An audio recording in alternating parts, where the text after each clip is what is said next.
శ్రీ రామకృష్ణ ప్రభ ఛానల్ను చూడండి, మాసపత్రికను చదవండి. ఓం నమో భగవతే రామకృష్ణాయ. మీరు రామదాసులా, రామకృష్ణదాసులా అని స్వామి చిన్మయానందజీ చిన్మయ మిషన్ వ్యవస్థాపకులు చమత్కారంగా అన్న మాటలు డాక్టర్ రామదాసు జీవితంలో అక్షర సత్యాలుగా నిలిచాయి.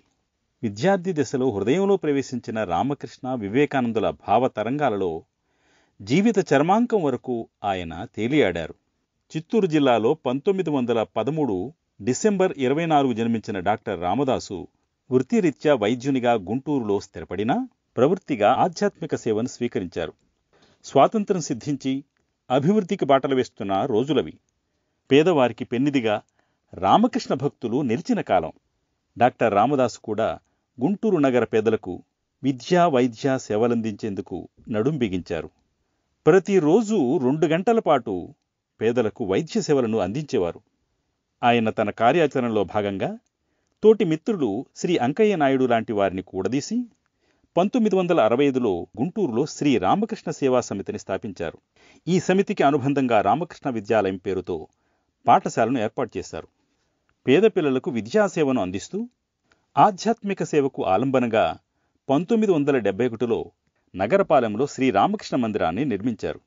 వైద్యునిగా ఎంత తీరిక లేని పనిలో ఉన్నా శ్రీ రామకృష్ణుల వారి పూజను డాక్టర్ రామదాసు ఎంతో నిష్ఠతో చేసేవారు. పరిశుభ్రతతో పాటు పూజా ద్రవ్యాల నాణ్యత విషయంలోనూ రాజీ పడేవారు కాదు.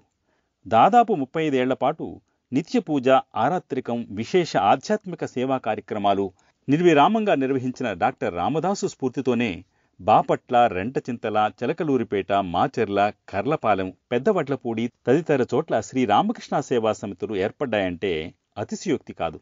అతిథి దేవోభవ అనే సూక్తిని ఆచరణలో పెట్టిన ధన్యజీవులు డాక్టర్ రామదాసు దంపతులు.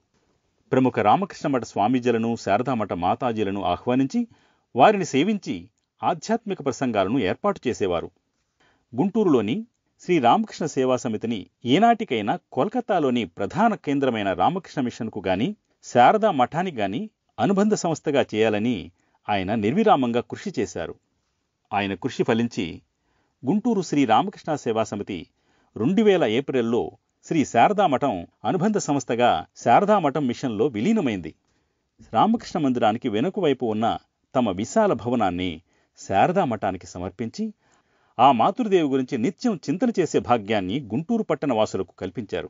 ఈ విధంగా ఆంధ్ర రాష్ట్రంలో ఏకైక ప్రప్రథమ శారదామఠం ఆవిర్భించడానికి మూలకారకులయ్యారు.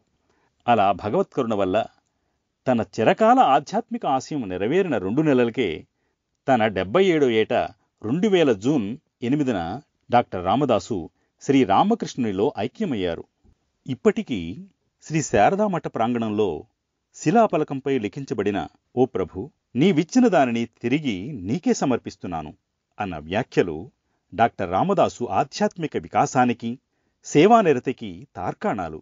ఓం నమో భగవతే రామకృష్ణాయ.